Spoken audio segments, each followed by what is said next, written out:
They said family always forgives. But what would you do if your own parents demanded, "Get the owner here right now at a resort you built from nothing"? I didn't argue. I didn't explain. I just watched as the manager turned and said, "Of course, Mr. Hayes, she's standing right behind you." My mother dropped her glass. My father's face went white. And in that silence, every lie they'd ever told about me finally collapsed. I'm Lauren Hayes, and this is how I turned humiliation into peace, and silence into power. If you haven't subscribed to the channel yet, don't forget to hit subscribe, smash like button, and tell us in the comments where you're tuning in from. Snowflakes drifted down the windows like slow confessions melting into the glass before they ever touched the ground. Inside the grand hall of Evercrest Mountain Resort, the fire snapped softly in the stone fireplace. The air smelled like pine and cinnamon, faintly sweet and expensive. A string quartet was playing a lazy version of Silent Night, and the room shimmered with gold and crystal, the kind of place where everyone pretended to be effortless. I stood near the entrance, my coat still dusted with snow, watching the kind of perfection my parents lived for. Women in velvet dresses, men in tailored cashmere glasses of champagne catching the light. I brushed a few flakes from my red scarf and caught my reflection in the glass door. A simple sweater jeans, snow boots, ordinary, exactly what they would hate. They were sitting at the center table where the chandelier light hit just right for photographs. My father, William 66, and still pretending to be 50. My mother Eleanor crisp and elegant, wrapped in white fur that screamed old money. My sister Vanessa smiling the way people do when they've practiced for years. I walked toward them slowly, my boots whispering against the polished floor. My father looked up first. The smile on his face faltered like a switch being flipped. "Lauren," he said too loud. "What are you doing here? This is a Yanis brunch, not a ski lodge buffet." His voice carried the way it always did when he wanted an audience. "I came for the food," I said lightly. "And the company." Mother's sigh was theatrical. "At least you could have worn something appropriate, dear. You look like you came straight from the parking lot." I did. I said, "It's Christmas." I didn't think it needed a dress code. Vanessa reached over, touching my arm carefully, her smile too polite to be kind. "You look comfortable." "That's nice. Comfortable." That word always meant disappointing. I sat, anyway, folding my napkin on my lap. The waiter poured champagne. My father watched the bubbles rise like they were counting his patience. "You're embarrassing us," he said finally, his tone sharp enough to draw eyes from the next table. I leaned forward, my voice low. "Maybe you're embarrassed by the wrong things." The words slipped out before I could stop them. Around us, the air seemed to pause. The clink of glasses stopped, the music faded into background static. The waiter froze mid-pour, unsure if he should retreat or pretend he hadn't heard. My mother's shoulders stiffened. "Lauren," she said softly. The kind of soft that came before an explosion. "We didn't raise you to speak like that." "No," I said. "You raised me to stay quiet." The color drained from her face, pale, under the chandelier. My father straightened his tie jaw, tightening. "Enough!" He snapped his fingers at the waiter. "Get the manager. I want to speak to whoever runs this place." The waiter hesitated. "Sir, is there a problem?" "There's about to be one," my father said, his voice carrying through the golden room. Conversations died down. Someone turned to look. A woman near the fireplace whispered to her husband, "Isn't that William Hayes?" Eleanor smiled her cold, social smile, the one that never reached her eyes. "Please excuse my husband," she told the room at large, as if anyone cared. "He's very particular about standards." I sat perfectly still. Inside, my pulse was calm. Outside, snow kept falling soft and endless. My father looked at me again, eyes flashing. "You shouldn't even be here. This isn't your world, Lauren. It's a resort, Dad," I said. "It's everyone's world." He turned away, waving at the nearest staff member. "Manager," he barked. "Now." Vanessa's voice was small. "Dad, please." He ignored her. The staff hurried off. I picked up my glass, letting the light catch the gold rim. "You're making a scene." He glared at me. "You've made one since the day you were born." I almost laughed. The absurdity of it, the decades condensed into that single sentence. Voiceover inside my head, quiet, steady. It was always about control. about who belonged and who didn't. Even now they couldn't stand that I didn't ask for their permission to exist. Outside, the snow thickened, pressing against the glass like a curtain closing. My mother dabbed at her lipstick, though it hadn't smudged.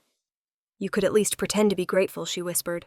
"This resort is a reflection of our circle. When you show up like this, people think that I'm not one of you," I asked. "Don't worry, they already know." Her mouth opened, but no words came. For a moment, the only sound was the fireplace crackling behind us. My father pushed his chair back sharply. "We'll see what the owner thinks about this lack of decorum." I leaned back, watching him stand, every inch the patriarch, in his tailored navy suit, commanding attention he no longer deserved.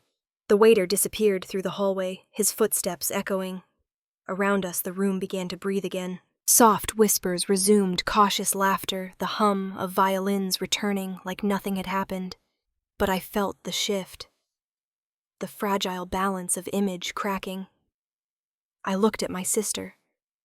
She gave a small, helpless shrug, the kind that said she'd learned long ago to survive by silence. The fire popped. A log broke and fell, sparks scattering. My father stood by the window, glancing toward the lobby, waiting for someone to obey. Followed his gaze. The reflection in the glass caught both of us. The man who spent his life chasing perfection, and the daughter who'd finally stopped chasing him. The snow outside turned the sky white. The golden lights of the Christmas tree shimmered through it. "Get us the owner," he said again, his voice booming, steady, absolute. And I just sat there letting the words hang in the air, warm and heavy, as the fire behind me, knowing the moment I'd been waiting for all these years had already begun. The winter air in Denver that morning felt heavier than I remembered, thick with the smell of snow and the sound of my father's voice echoing down the hallway. The house had always been too big, too quiet, filled with polished things no one touched. My suitcase was half packed on the bed, a few shirts, a pair of jeans, the cheap leather boots I'd bought with waitressing tips. My father stood by the door, arms crossed, watching me like I was breaking something sacred. "You'll come crawling back once the real world teaches you how it works," he said, his voice flat, rehearsed the same tone he used in boardrooms. I zipped my suitcase and looked at him. "Then I guess I'll finally learn something real." His mouth tightened. He didn't move to stop me, didn't even step aside when I walked past. The smell of his cologne followed me into the hallway. Sharp, expensive, suffocating. My mother's voice floated faintly from downstairs. Something about breakfast. Something about keeping up appearances. I didn't answer. I opened the door, stepped into the cold, and kept walking. I wasn't running away. I was walking towards something, anything, that wasn't built on shame. The bus to Montana took 18 hours. I watched the city shrink through the window skyscrapers, giving way to open land gray, turning to white as snow covered the highway. I didn't have a plan, just a small envelope of cash and a printed job ad housekeeper wanted. Pine Ridge Inn near Bozeman. The inn was small, old, and tired, the kind of place where the walls creaked with secrets and every room smelled faintly of bleach. My first day, the manager barked instructions faster than I could nod. "Don't forget to tuck the corners, Hayes. Guests notice sloppy corners." I nodded, smiled, and kept folding. My hands cracked from detergent and cold water, but at night, I studied the guest comment cards like they were letters from the future, learning what people loved, what they hated, what made them feel seen. There was a security guard there, Frank. 60-something, slow-moving, always chewing peppermint gum. One night, I found him smoking outside near the dumpster, watching snow drift through the light of a single flickering bulb. "Kid," he said, flicking ash into the snow. "Don't let other people price your worth. They'll always undervalue you." I laughed. "You sound like my therapist." "I sound like a man who learned late," he said. "Don't wait that long. I stayed 2 years. The work was steady, the pay wasn't. But I saved enough to buy secondhand business books, hospitality guides, anything I could read. My routine never changed, work, study, sleep, repeat. Some nights I'd sit by the staff kitchen window and whisper my dreams out loud. Not to anyone, just to hear how they sounded in air. Then one afternoon, a guest checked in who changed everything. Harper Quinn. She looked like she belonged in a magazine. Gray tailored coat, silk scarf, hair pinned neatly. She carried no luggage, just a briefcase. When I brought her the registration form, she asked, "Who trains your staff here?" I hesitated. "I think the manager does." "Why?" "Because your process is clean, organized." Her eyes swept the room like she was auditing it. What's your average occupancy rate? I blinked. You sound like an investor. She smiled slightly. Maybe I am. That night I found her sitting in the lobby reading a newspaper. I was sweeping near the door. She looked up and said, "Do you enjoy working here?" I shrugged. "It's work, and it's honest. That's rare," she said, then returned to her paper. A week later, when she checked out, she handed me a white business card.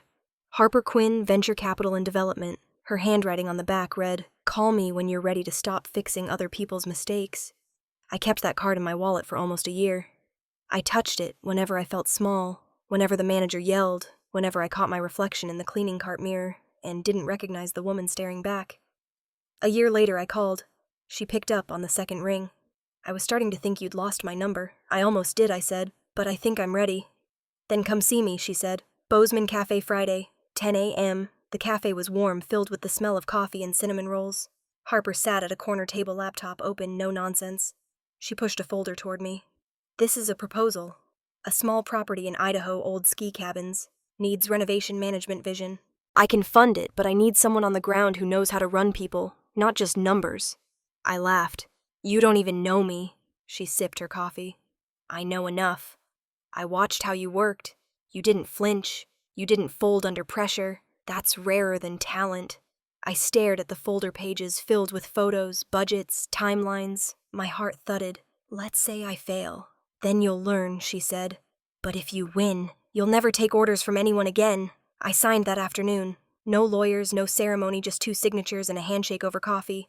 Outside, snow began to fall again, slow and soft. Harper closed her laptop. "Let's build something they can't ignore." I smiled, my voice quiet but certain. "No, let's build something I don't need to hide from." That night, I drove back to the inn, looked at the rows of empty rooms I'd been cleaning for years, and knew I was done living in someone else's shadow. I packed my things into the same suitcase I'd carried out of Denver. Frank found me in the parking lot, cigarette in hand. "You leaving?" he asked. "Yeah," I said. "Finally." He nodded. "Good. Don't forget, kid, your worth isn't up for negotiation." I hugged him goodbye and stepped into the snow. The road stretched dark ahead, endless, full of everything I didn't yet know. My hands shook on the steering wheel, not from fear, but from the weight of beginning again. The headlights cut through the night, and in that glow I saw my reflection in the mirror. Older, steadier, unrecognizable. That was the night I stopped being the girl who left Denver. That was the night I became the woman who never planned to crawl back.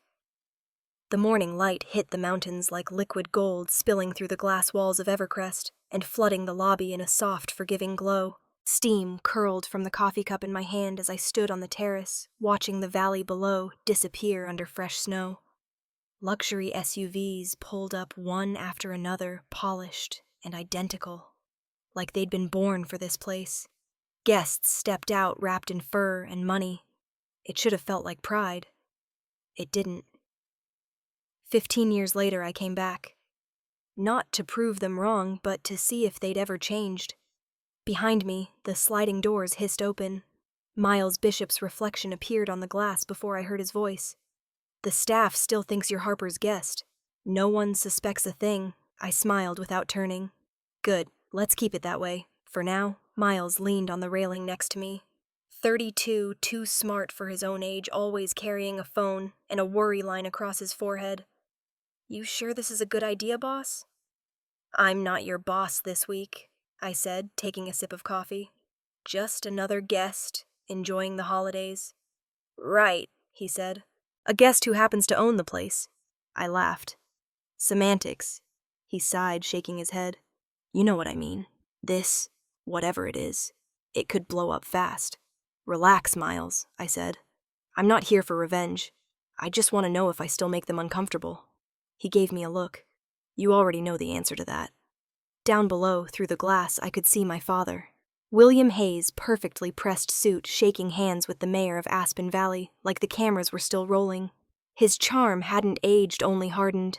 My mother, Eleanor, stood beside him wrapped in a sable coat, her smile the same one she'd worn my entire childhood, polite, polished, rehearsed. I watched them from the terrace, invisible, but close enough to feel the pull of everything I'd left behind. A memory hit me. Age 12. Christmas morning, same fake smile on her face as she handed me a wrapped box with a silver bow. Inside was a self-help book about self-discipline.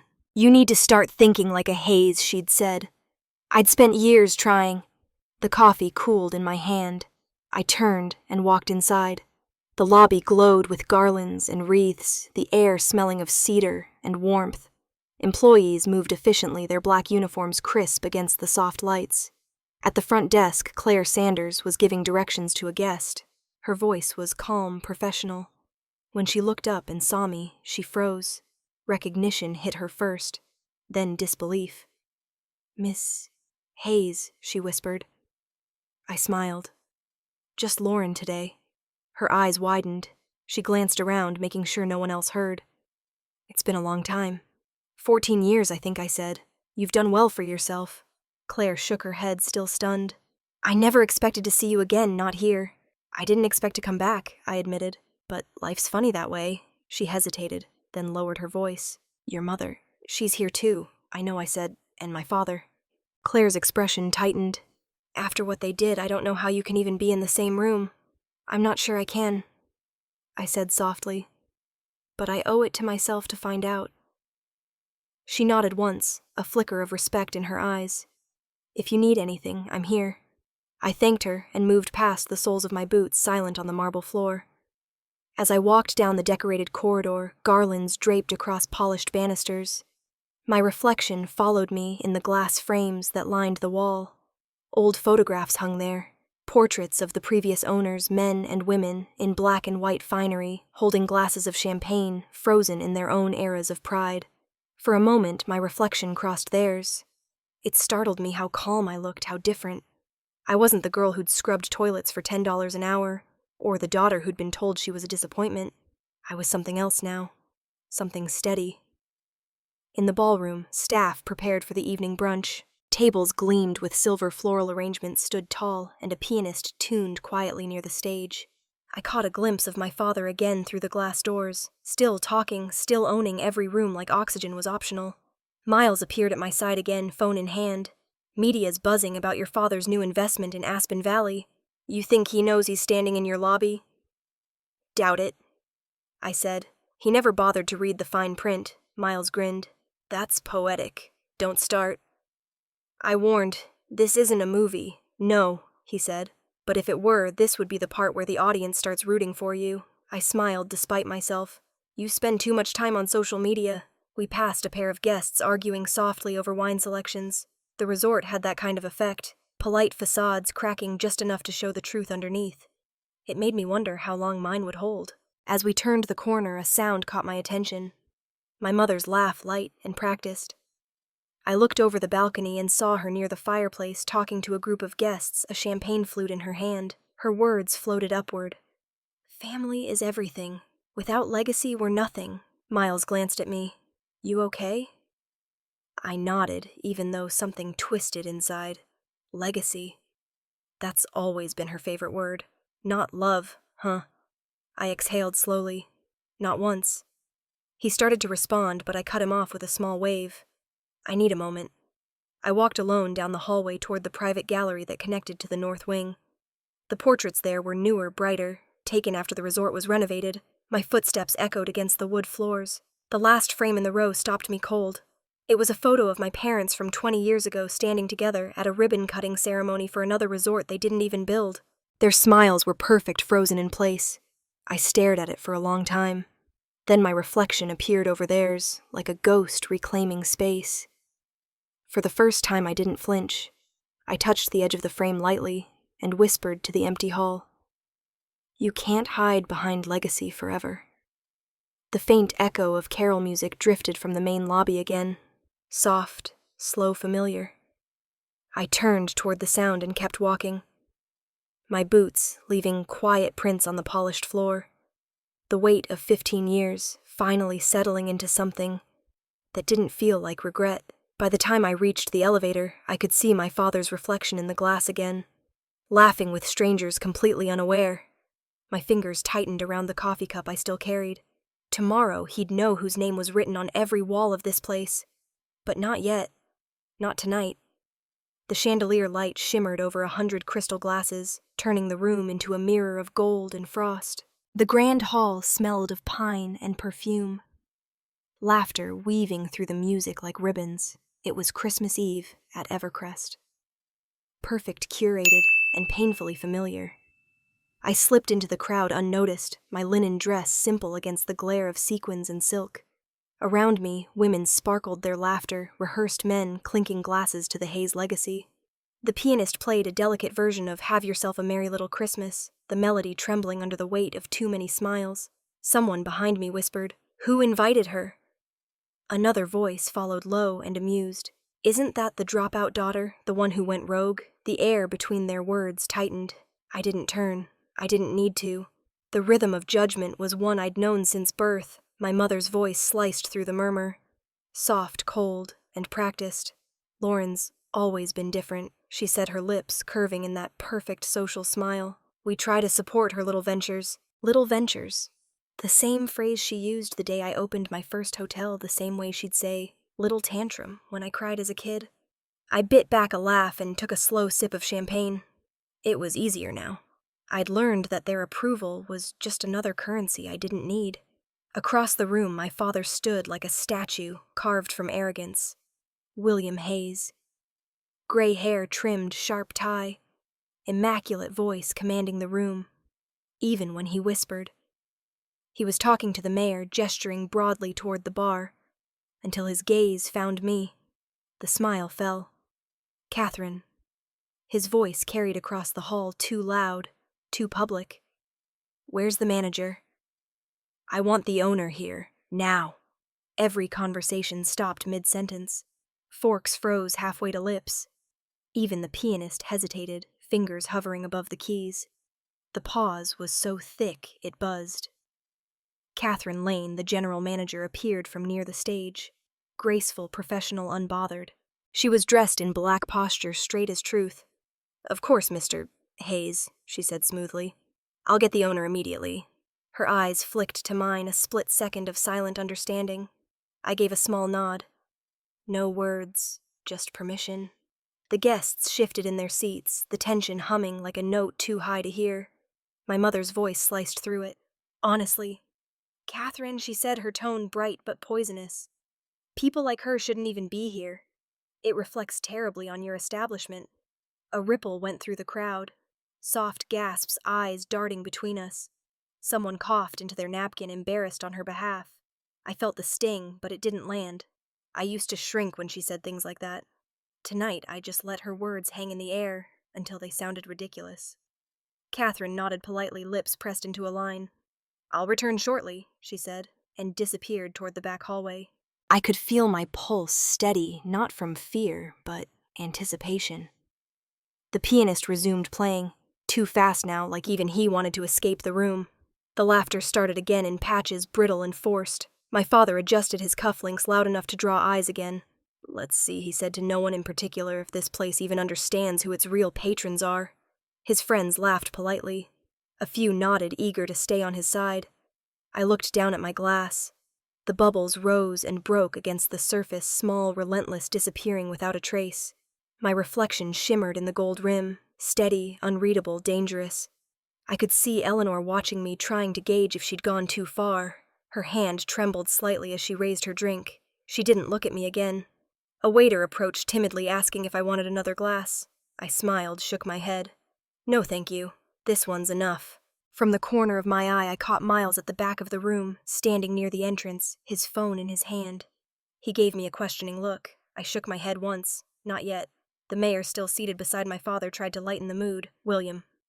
"I must say you know how to command a room." My father laughed, short and sharp. "It's a family trait." I turned my attention to the window. Outside, the snow had thickened, burying the resort in white. The world looked peaceful out there. Quiet, clean, untouched by everything we were inside this gilded cage. A small group of guests whispered again, their eyes flicking toward me. One woman murmured, "That's her, isn't it? The one who left the family company." Another replied, "I heard she failed." Can you imagine walking in here like nothing happened? Their voices should have hurt. They didn't. They just sounded tired. I thought of Harper Quinn, her voice steady over coffee years ago. Let them talk. The louder they speak, the clearer they reveal who they are. The violinist started a new song. Oh, holy night. The irony almost made me smile. My mother leaned toward my father, whispering something sharp, but I couldn't hear. I didn't need to. The tone was enough. From somewhere behind the bar, a tray crashed to the floor. The metallic clatter broke the tension for a moment, the room flinching in unison. William took the chance to speak again, as if the silence offended him. A place like this should know better, he said. Maybe it's time the owner learned what kind of guests they've invited. I looked up, finally meeting his eyes. The distance between us felt small and infinite at the same time. His face was flushed, his pride swelling to fill every inch of air. Maybe the owner already knows. I said softly. He frowned. What's that supposed to mean, nothing? I said, taking another sip. Just an observation.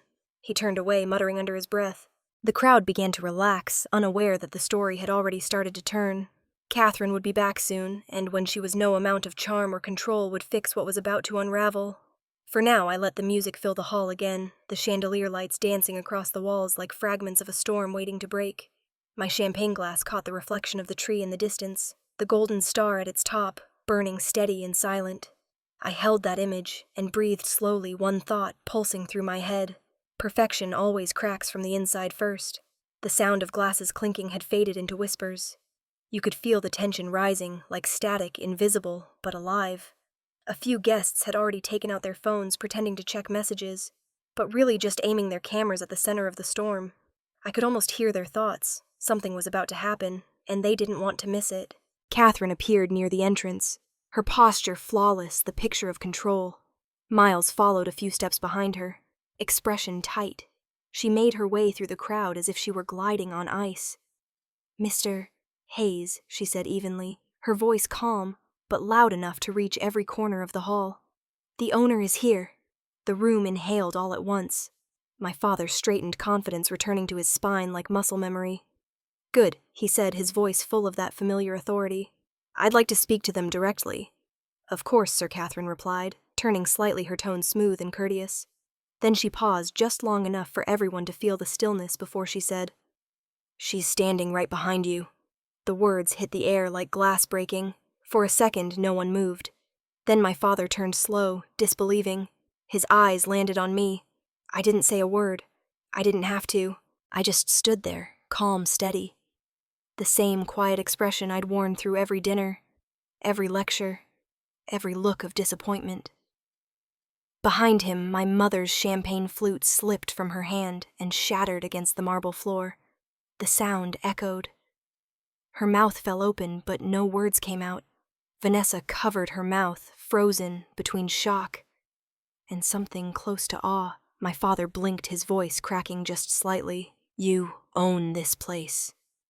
I do, I said simply. Bought it 2 years ago, through Hayes Hospitality. He looked around like the air had betrayed him. That's impossible. You can't mean this. I can, I said. And I do. My mother stepped forward, color draining from her face. This is a joke. No, I said softly. This is what you taught me. Appearances matter, right? I just learned to master them. The words hung in the air like a verdict. The silence stretched until it became unbearable. Then came the quiet click of a camera. Someone? David Holt, the young vlogger who'd been lingering near the back, was recording his phone raised just enough to catch the scene. My father tried to recover, adjusting his tie, his voice low, but shaking. You bought this resort? Yes, I said. You've actually been here before. Remember that investors' retreat 2 summers ago? You gave a speech about legacy while standing in my lobby. A few guests gasped. Others exchanged looks that said they'd been waiting their entire lives for a moment like this, someone else's downfall. My mother turned sharply toward Catherine. How long have you known about this? Catherine kept her composure. Since the day Ms. Hayes signed the papers, ma'am. Ms. Hayes. My mother repeated, almost choking on the words. My father stepped closer to me, his tone softer now, but no less cutting. Why would you hide this from us? I met his eyes. Because you never saw me until I had something you wanted. He flinched like I'd struck him. Eleanor whispered, You planned this. To humiliate us. No, I said, shaking my head. I planned this because I could. You raised me to believe power meant control. I just learned it could also mean freedom. The murmurs grew louder. The chandelier lights reflected off a dozen recording phones. My father noticed and hissed, "Put those away," but no one listened. They were too fascinated. The king and queen of the room had just lost their crowns. I could see Vanessa trembling at the edge of the crowd. Her eyes met mine for half a second. Fear, apology, pride, all tangled together. I gave her the smallest nod, the kind that said, "It's okay. You don't have to pick a side tonight." Miles took a cautious step forward, but I raised a hand. "Not yet." My father's voice dropped to a whisper. Meant only for me. "You think this makes you better than us?" "No," I said. "Just different. You taught me to survive humiliation quietly. Tonight I'm teaching you how it feels to stand in it." The words felt colder than the air outside. My mother moved toward me, tears finally spilling. "Lauren, please. This isn't how families fix things." I took a breath, steady, calm. Maybe families shouldn't break them in the first place. She covered her face with her hand. I could hear the faint click of David's phone again. "Family meltdown at luxury resort," he muttered under his breath as he hit upload. My father turned sharply toward him. "Delete that." David shrugged. "Public space, sir. First Amendment." Then he slipped away into the crowd before anyone could stop him. The whispers became a low roar. People were pretending to mind their business, but not one of them was looking anywhere else. The air felt thick, too warm, like even the lights were holding their breath. I stepped back slightly, giving myself room to breathe. For years they had defined success by how many people watched them. Tonight they'd be remembered by how many watched them fall. My father's hands trembled as he reached for his glass, missing it the first time. "You've made a fool of us," he said. I almost felt sorry for him. Almost. "No, Dad. You did that yourselves. I just stopped protecting you from it." He looked at me as though he'd never seen me before, as though he was realizing too late that I wasn't a reflection of his own ego anymore. Eleanor's voice cracked. "Please, let's talk about this privately." "There's nothing private left," I said, gesturing toward the flashing cameras. "This is who we are now." The music had stopped again. Even the fire seemed quieter. I turned, feeling the heat of 100 eyes still on my back. At the far end of the hall, the Christmas tree glowed brighter than ever, its lights painting gold across the marble floor. I walked toward it slowly, the echoes of my heels blending with the murmurs behind me. At the base of the tree, the ornaments caught my reflection, half in shadow, half in light. I stood there for a moment, my face half lit by the glow, half hidden by the storm I'd just unleashed. And then I smiled, because for the first time in my life, the silence in the room didn't belong to them. It belonged to me. The knock came before sunrise, sharp enough to slice through the quiet. I was sitting on the edge of the bed, still in last night's dress, staring at the floor, when Miles's voice called through the door. "You should see this," he said, breathless. "It's everywhere." When I opened the door, he was holding his phone like a weapon. 2 million views overnight. Every outlet's talking about it. They're calling it Christmas karma. I took the phone without speaking. The headline on the screen glared back, "Heiress confronts her family at luxury resort." The moment that shocked Aspen Valley. The video started automatically. My father's voice roared through the tiny speaker. "Get us the owner right now." Then my mother's sharp tone followed, dripping with entitlement. And finally, Catherine's calm reveal. "She's standing right behind you." The crowd's gasp played like music. My mother's glass shattered again, over and over in the replay. They always wanted an audience. I just gave them one. Miles exhaled, pacing. "It's on every platform. TikTok, YouTube, morning news. Even some talk shows picked it up overnight. Everyone's picking sides." I handed the phone back. "Let them, Lauren." "This isn't just gossip," he said. "This is a media storm.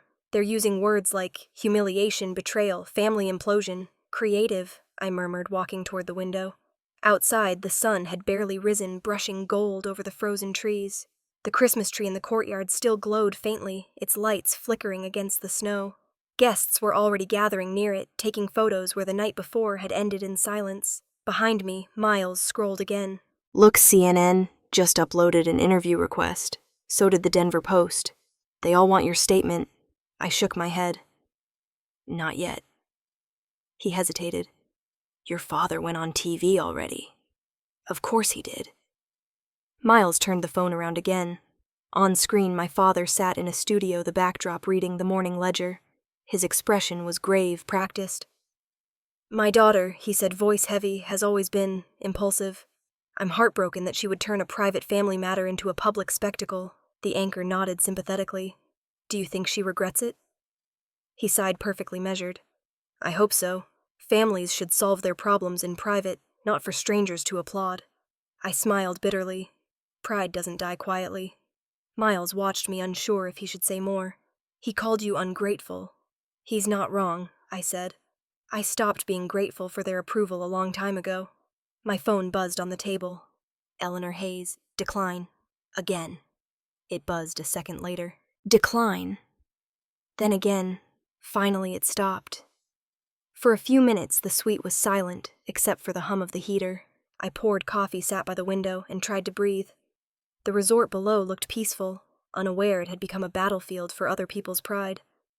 There was another knock, lighter this time. Harper Quinn stepped inside without waiting for an invitation. She wore a wool coat and a look that meant business. "You're trending," she said dryly.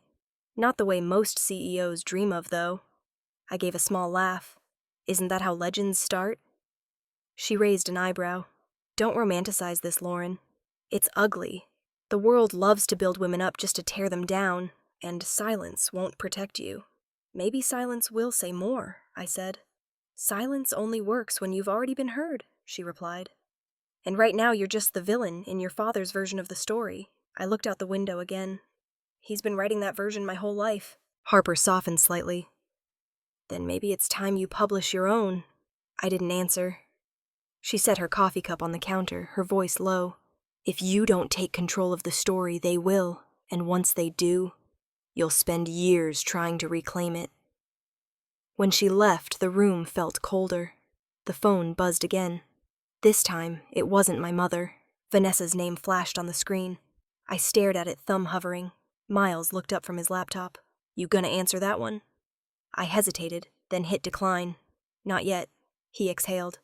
"You really think silence helps?" I turned to him. "It's not about helping. It's about watching. Let them show who they are without my interruption." He frowned. "You sound like Harper. I learned from the best." Miles moved to the door, pausing.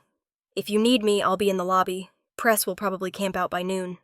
"Don't let them near the guests," I said. "Already handled." When he was gone, I sank into the chair by the window. The coffee had gone cold, but I drank it anyway.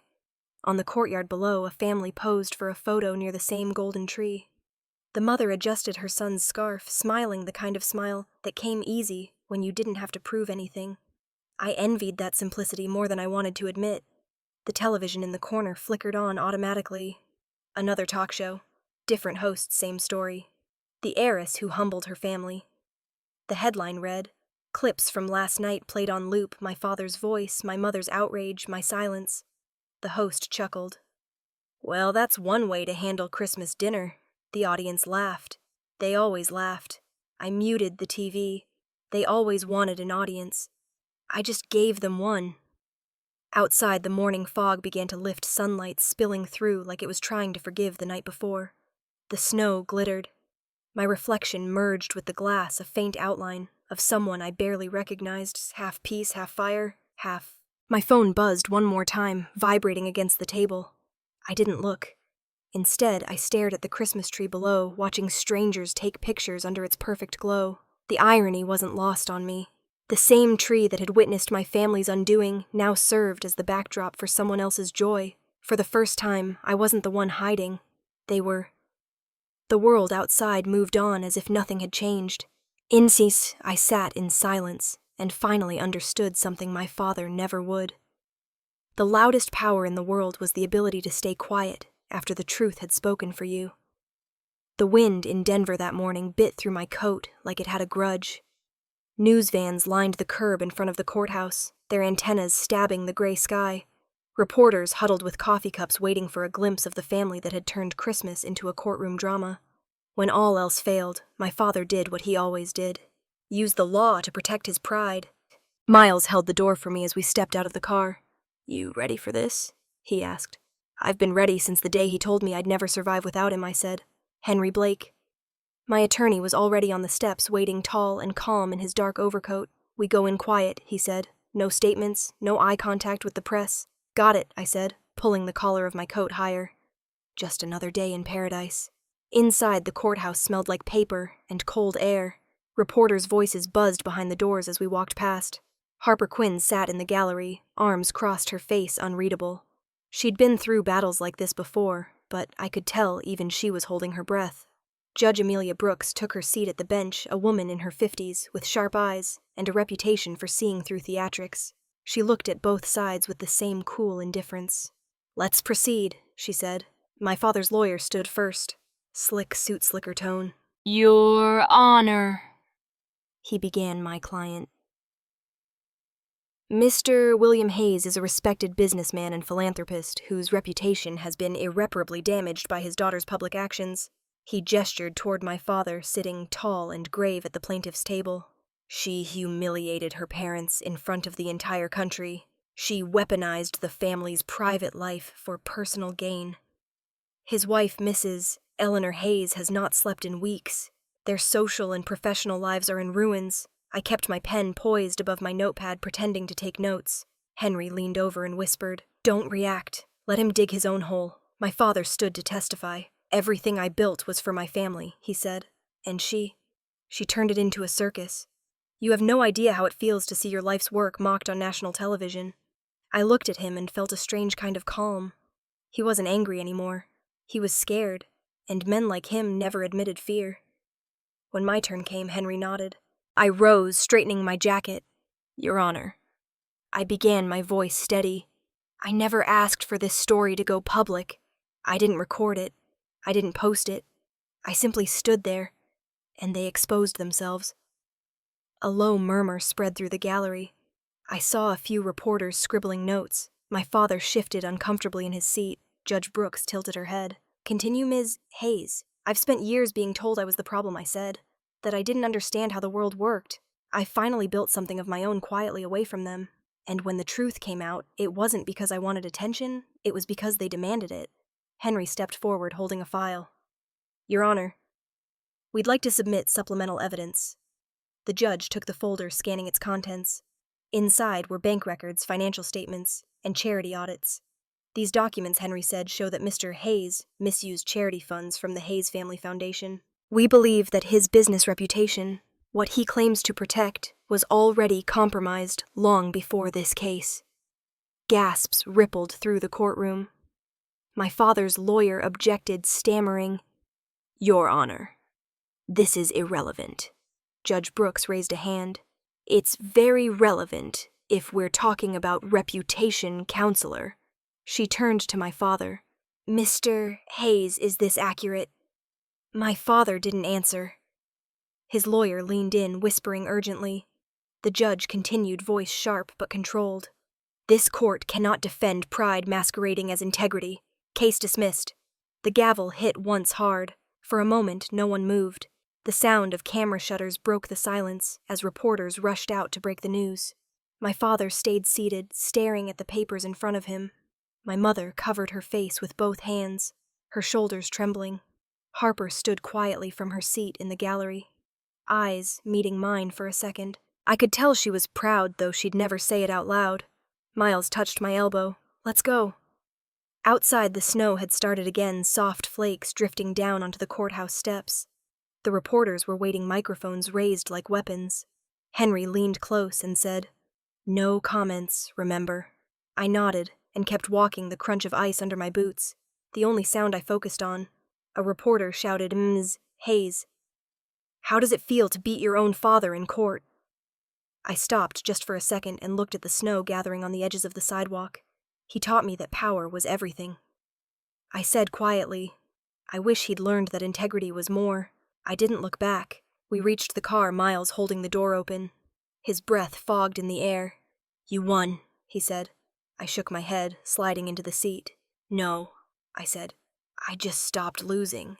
He smiled faintly, closing the door behind me. The car pulled away, the courthouse shrinking in the rearview mirror, reporters still shouting questions into the cold. Through the window, I watched the snow swallow the city, covering every harsh edge in white. For the first time in weeks, I felt something like peace. Not victory, not revenge, just the quiet understanding that the storm was finally his. to weather not mine. The first snow of February had already melted in the Denver suburbs, leaving behind gray lawns and empty streets. 2 weeks had passed since the court case, but my father's name was still everywhere. Every channel, every article, every news ticker seemed to say the same thing. Business icon under investigation for charity fraud. When pride finally collapses, it doesn't shatter. It crumbles slowly under its own weight. The footage was everywhere. TV anchors dissecting his downfall, blog writers publishing exposés, former friends on camera pretending they'd seen it coming. One man who'd once called him the pillar of Colorado commerce now described him as a cautionary tale. In his study, my father sat alone, in front of the television. The volume low, the lights dim. A glass of whiskey sweated in his hand, untouched. The curtains were drawn, the dinner on his desk cold. The screen flickered across his face, making him look older than I remembered. Vanessa knocked softly before stepping inside. She looked tired. She'd been the only one still visiting him. "Dad," she said, "you need to talk to her." He didn't turn from the TV. About what? The weather. The collapse of my career. The fact that my daughter managed to do what every competitor tried and failed to, bring me down. Vanessa's voice cracked. "That's not what happened, and you know it." He finally turned to face her. His eyes were bloodshot not from alcohol, but from the kind of sleeplessness that comes when everything you built starts to rot from the inside. What would I even say, Vanessa? That I'm sorry she became everything I wanted her to be? He set the glass down, reaching into the drawer beside him. When he pulled out the envelope, his hand trembled slightly. "Give this to your sister," he said quietly. Vanessa hesitated. "What is it?" "Something she deserves," he said, "even if it's too late." She took the letter and left him there, the TV, still playing the sound of his own disgrace. The next morning, Vanessa arrived at my office in downtown Denver. She stood in the doorway holding the envelope like it was a live wire. "From Dad," she said softly. I stared at it, unsure whether to touch it. "How is he?" "Not good," she admitted. "He barely leaves the house. Reporters camp outside. Mom won't answer calls." I nodded, finally reaching for the envelope. My name was written in his familiar handwriting. Sharp, controlled, but uneven this time. When Vanessa left, I sat at my desk for a long time before opening it. The paper inside was thick, formal, the kind he used for business letters. I unfolded it carefully. "Lauren, I spent my life building a family others could admire. I forgot to build one I could love. Maybe you'll never forgive me. Maybe you shouldn't.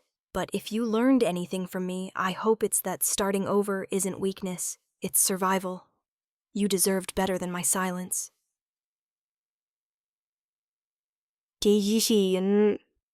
I stared at the last line until the ink blurred. My throat felt tight like something inside me was trying to break through, but I didn't cry. I just sat there, the letter trembling slightly in my hand. Then slowly, I tore off the bottom line, the sentence that mattered, and folded it small enough to fit in my palm. The rest I slid back into the envelope and set aside.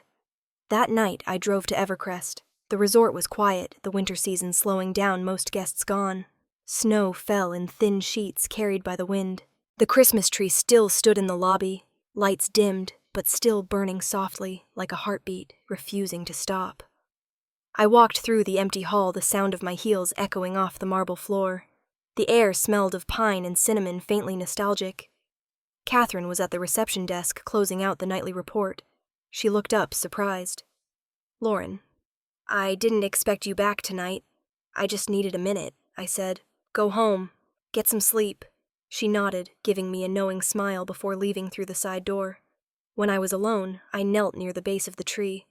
The floor beneath it was cool marble, smooth as glass. I slipped the small folded piece of paper, the torn line, under the edge of the red velvet skirt. The tree lights flickered, casting soft reflections across the floor. He taught me to win. He never taught me what to do after. I stayed there for a while, watching the snow outside the glass doors. Through the reflection, I could see my own face overlaying the lights of the tree. Somewhere deep inside, the resentment softened just enough to make room for something else. Not forgiveness, not yet, but the space where forgiveness might someday live. The speakers in the lobby clicked softly, and faint Christmas music began to play.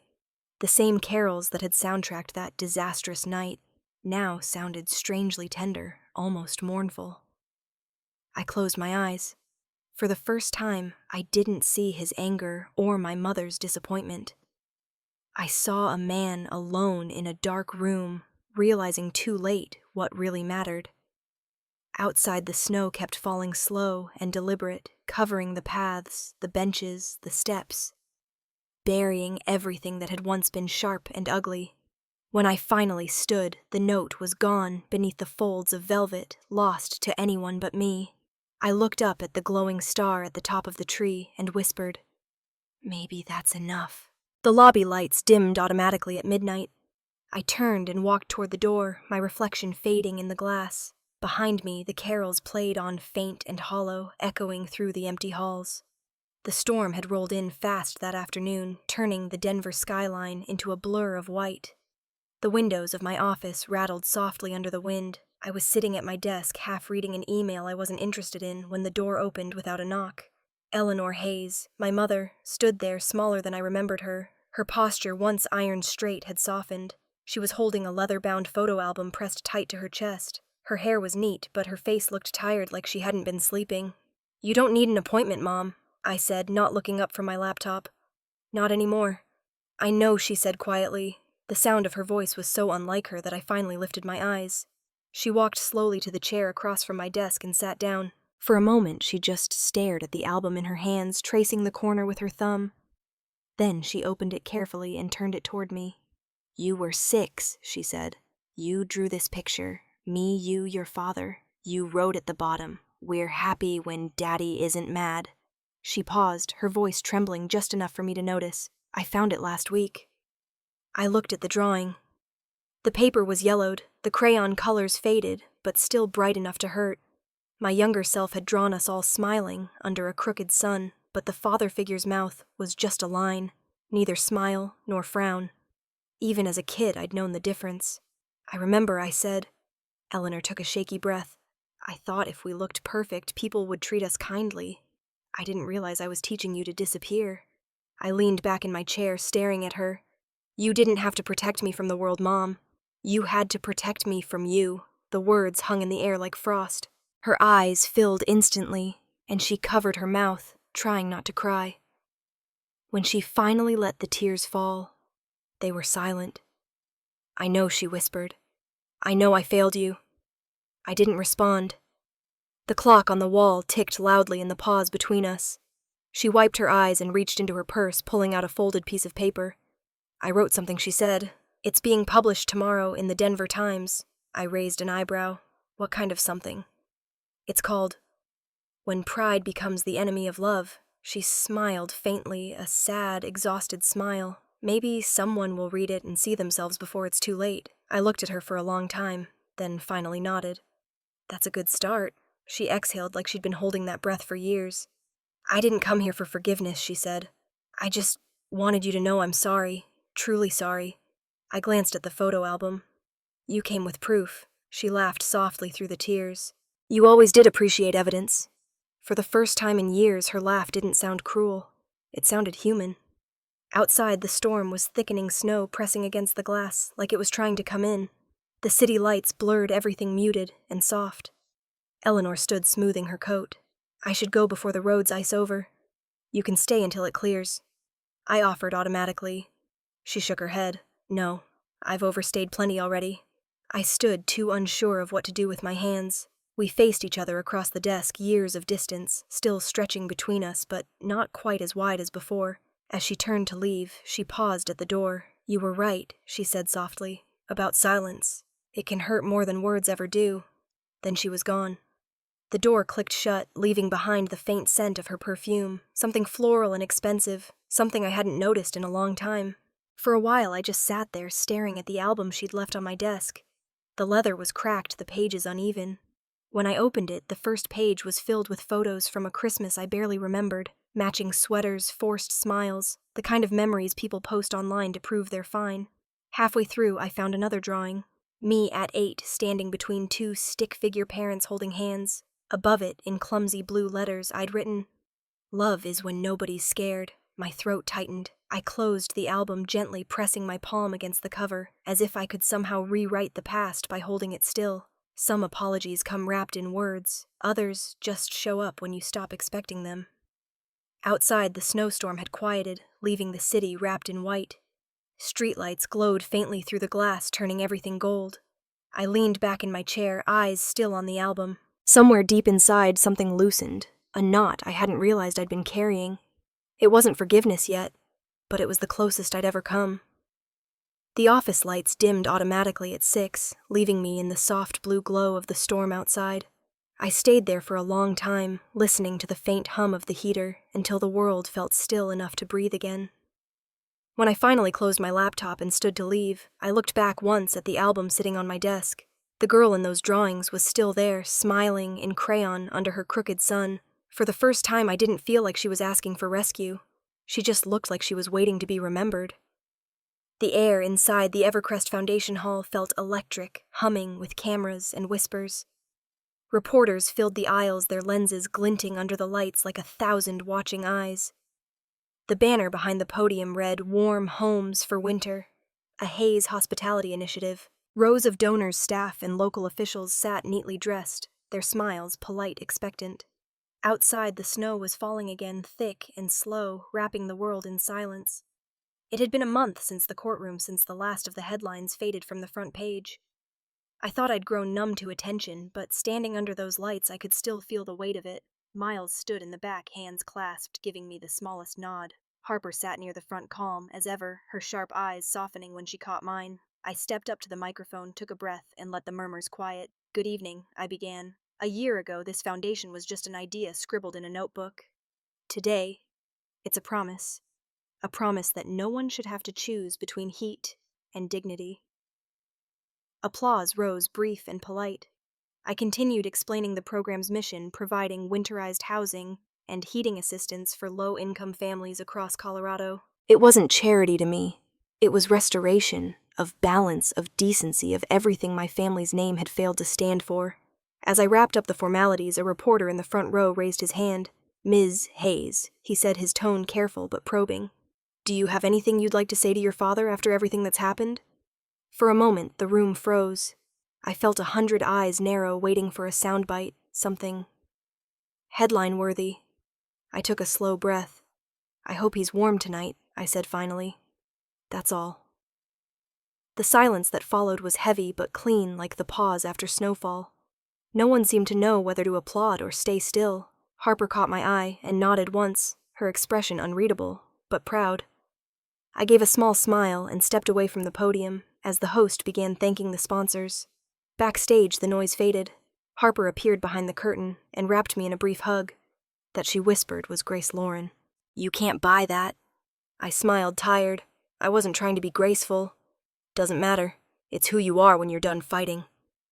I exhaled slowly. "I didn't want to win anymore, Harper. I just wanted peace." She nodded. "That's rarer than success." A few minutes later, another familiar face appeared. Claire Sanders, bundled in a long coat, her cheeks flushed from the cold. "You believed in me when no one else did," she said, holding out her hand. "I just came to thank you." I shook her hand, then pulled her into a quick hug. "You earned it, Claire. Every bit of it. They made it official this morning," she said, beaming. "I'm the new general manager of the Pine Hollow Resort in Montana. My first press call is next week." "Good," I said. "Make it yours." She hesitated, then added quietly, "Even after everything that's happened, you still help people who remind you of them." I met her eyes. We all deserve a second chance. Even them. Claire smiled soft and sad and left through the side door. When the hall emptied, I sat alone near the stage, the lights dimmed now, only a few still flickering across the floor. Through the open curtain, I could see snow falling outside, bright under the lamplight. The next morning's news confirmed what I already suspected. William Hayes was facing federal review for financial misconduct within the family foundation. The headlines were sharp, relentless. But for once, no one came to me for comment. They'd stopped expecting me to speak. I refused every interview, every invitation to defend or explain. My silence became its own kind of statement. Reporters started calling it the quiet grace of Lauren Hayes. which made me laugh. It wasn't grace. It was exhaustion disguised as peace. Justice doesn't always need to shout. Sometimes it just needs to stand still until the truth catches up. That evening, I stood by my office window, the Denver skyline faint beneath the haze of snow. The city glowed gold and white, hushed under the storm. The glass was cold beneath my fingers as I traced a line through the condensation. The soft piano from the next room played something slow, something familiar. Maybe it was the same melody from the resort's Christmas gala, or maybe it just felt that way. I let the sound fill the silence until it became part of it. Miles poked his head in the doorway. "Press is gone," he said. We made it through another round of questions without saying a word. "Good," I said, still watching the snow. "You sure you're okay?" I nodded, though it felt more like a promise than a truth. Respect was never supposed to be earned with fear. I said quietly, "Maybe that's what I'm still learning." Miles lingered a moment, then smiled. "You've come a long way, Lauren. Not far enough," I said, "but close." He nodded and left, closing the door behind him. I stood there a while longer, watching the flakes fall against the window pane. The world outside painted clean again. Somewhere out there my father was probably watching the same snow, maybe from a smaller house, maybe from a place that didn't feel like home anymore. I hoped he was warm. The piano faded, leaving only the sound of wind outside. For the first time in years, the quiet didn't feel like a void. It felt like balance, fragile, temporary, but real. I turned off the lights, leaving the office dark, except for the glow of the storm outside. Snow fell endlessly soft, as mercy erasing footprints I no longer needed to follow. The golden hall shimmered again, exactly 1 year later. The chandeliers glowed like small suns, the same tree reached toward the ceiling, wrapped in thousands of tiny lights, and the scent of cinnamon and evergreen filled the air. But this time it wasn't a stage for humiliation. It was a celebration. The Evercrest Charity Gala had become the event of the season, raising money for the Warm Homes for Winter Foundation. Guests arrived in laughter coats dusted with snow, holding glasses of champagne instead of judgment. I stood near the entrance greeting donors and familiar faces, each handshake a reminder of how far things had come. Ms. Hayes. One woman called her smile wide and genuine. "The resort looks magical this year." "Thank you," I said. "It's the snow. It forgives everything." The choir began tuning their voices in the corner, their soft harmonies blending into the hum of conversation. Somewhere behind me, I heard a voice I hadn't heard in months. "Lauren." I turned. Vanessa was walking toward me, confident, radiant in a silver gown. She looked older but freer, like she'd finally stepped out from under someone else's shadow. She hugged me before I could speak. "You did it," she whispered. "You turned a scandal into something good." I smiled, hugging her back. Maybe the scandal was the only way we'd listen. She laughed, stepping back to look around the hall. "You know Dad would have loved the irony." "Maybe he still can," I said quietly. She didn't answer, but her smile faltered for a second. The music swelled. The choir began singing Silent Night, the notes curling through the air like smoke. People stopped talking, their attention drifting toward the stage, where Harper Quinn was standing glass in hand. She raised it high. To Lauren Hayes, she said, her voice firm but warm. "A woman who taught us that grace doesn't mean silence. It means strength without noise. Here's to second chances, and to using power for something better than pride." Applause rippled through the room. My cheeks flushed, but I lifted my own glass in return. "To everyone who believed in this foundation more than the family that started it," I said lightly. And the laughter that followed was genuine, not polite. Near the back of the room, I saw my mother. Eleanor was standing by the refreshment table, laughing as she poured hot cocoa into mugs for the staff. Her hair was looser now, her movements unhurried. The sound of her laughter, real laughter, caught me off guard. It had been years since it sounded like that. For a brief second, the world felt balanced. Then the crowd began to part, subtle at first, then all at once. The air shifted. The choir's final notes lingered in the silence as a figure appeared in the doorway. William Hayes. He was thinner now, his posture less commanding. His once polished hair had turned fully gray, and his tailored suit hung looser on his frame. His eyes were the same, still searching, still sharp. But now carrying something else. Something quieter. The room went still. Even the laughter faded. I didn't move. I didn't flinch. He hesitated in the doorway as if waiting for someone to tell him to leave. No one did. He took a slow step forward. I turned to a donor beside me and smiled as though nothing had changed. "Welcome to Evercrest," I said gently. "Every guest is family here." My voice didn't shake. It didn't need to. Out of the corner of my eye, I saw him watching me, his expression a mix of guilt, pride, and something that looked almost like love. He stood there for a moment, just taking it all in. The guests, the music, the laughter. Then, slowly, he turned as if to leave. Before he reached the door, I stepped toward the microphone. "Excuse me, everyone," I said, my voice carrying easily through the hall. "Before we end the night, I want to say something." The room fell silent again. Every head turned. A year ago, I began. This hall was filled with pride, anger, and silence. Tonight, it's filled with forgiveness. And I want to thank every person who taught me the difference. For a long moment, there was nothing. Then the applause began. Soft at first, then louder waves of sound breaking the tension that had hung over the room like fog. When it died down, I saw him again. My father. He had stopped near the donation box at the foot of the tree. Slowly, he reached into his jacket, pulled out an envelope, and slipped it inside. He turned toward me. Our eyes met across the room. No anger, no pretense. Just understanding. I nodded once. He nodded back. No words. Just peace. The choir began another song. "Have yourself a merry little Christmas." The crowd loosened again, laughter returning, glasses clinking. Harper found me near the stage, smiling softly. "You handled that perfectly," she said. "There wasn't anything left to handle," I replied. Eleanor joined us a few minutes later, cheeks flushed from the warmth of the cocoa urn. "I think we made it," she said, half laughing, half breathless. "You did." Harper said, "You all did." As the night deepened, snow began to fall outside the windows, thick and silent. The golden light of the hall reflected against it, making it look like the stars had come down to dance on the mountain. Vanessa stood beside me again.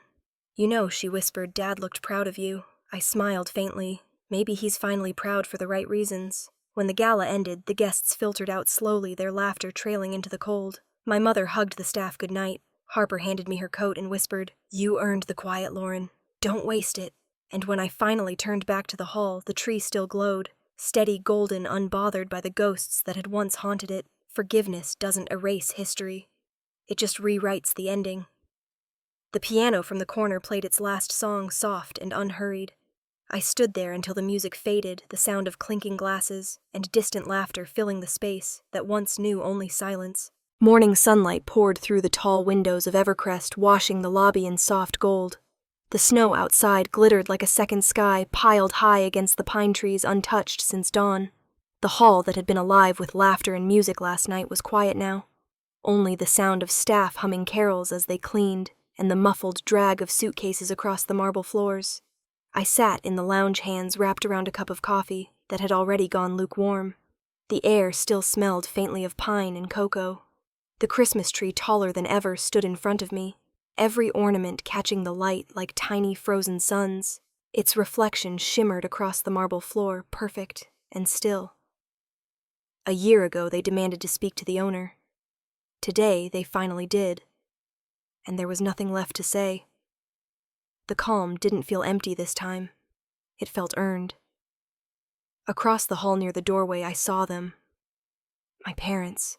William and Eleanor stood side by side, coats in hand, ready to leave. They weren't the same people who had stood there last Christmas. He looked smaller somehow, not weaker, just quieter. Her hand rested gently on his arm, and for once he didn't pull away. They didn't approach me. They didn't need to. When I looked up, my mother met my eyes first. She gave a small, careful nod. My father followed a moment later, his gaze steady but softer than it had ever been. No words, just understanding. They turned and walked toward the exit together, stepping out into the snow. The doors closed behind them with a quiet click. I sat there for a moment, breathing in the silence. Miles appeared a few minutes later, coffee in one hand, paperwork in the other. "Morning, boss," he said lightly, taking the seat across from me. "You survived the gala. Barely," I said, smiling. He looked out at the snow, the faintest grin tugging at his mouth. You think they'll ever change? I stirred the coffee absently, watching the cream swirl. Maybe they already have. I said, maybe we all did. He nodded, satisfied, and stood. You know, he said, for someone who doesn't talk much, you sure have a lot of people listening now. I smiled. That's the trick, Miles. Say less, mean more. He laughed under his breath. You always do. Then he waved his hand and headed off toward the front desk, calling out last-minute instructions to the staff. I stayed where I was, letting the quiet stretch. The morning light shifted across the floor, reaching up the side of the tree until it glowed like fire. Somewhere upstairs, a door closed, and the echo faded into peace. In the reflection of the window, the resort seemed to float. Light, bright, untouchable. For the first time, I saw it for what it truly was. Not a fortress, not a weapon. Just a place where I finally stopped hiding. The longer I sat there, the more the world outside seemed to slow. Guests loaded their cars, the tires crunching softly against the snow. The staff moved like dancers, careful and cheerful, humming along to the faint tune of "Oh Holy Night" playing from the lobby speakers. My thoughts drifted like snowflakes tracing their way down memory. The night I left Denver with nothing but a suitcase. The cold Montana mornings folding sheets until my fingers cracked. Harper's voice saying, let's build something they can't ignore. The courtroom, my father's voice trembling. The letter beneath the Christmas tree. My mother's apology in the storm. All the moments that built me were there playing in my mind like a quiet film. They said silence was weakness. They were wrong. Silence is power when it's filled with truth. I finished the last sip of coffee. It had gone cold, but I didn't mind. I stood smoothing the wrinkles from my sweater and glanced one last time at the glowing tree. It shimmered against the window, its reflection blending with the light spilling from the mountains beyond. I walked past it slowly, fingertips grazing one of the ornaments. It was glass etched with the foundation's name. Evercrest Warm Homes for Winter, a reminder that even the coldest stories can end in warmth. The automatic doors opened as I stepped into the crisp mountain air. The snow was blinding in the sun, the sound of bells drifting from the small chapel down the hill. Light filtered through the morning clouds, gold, soft, endless. Respect isn't a privilege, it's the bare minimum. And if you've ever been underestimated, remember, your calm is your loudest revenge. The camera would have pulled back then if this were a film. A wide shot of Evercrest Mountain Resort glowing beneath the fresh snow smoke curling from its chimneys, bells echoing through the valley like a promise that no storm lasts forever. I walked forward until the sound faded, the snow crunching beneath my boots, the sun warm against my face. And for the first time in a long time, I didn't look back.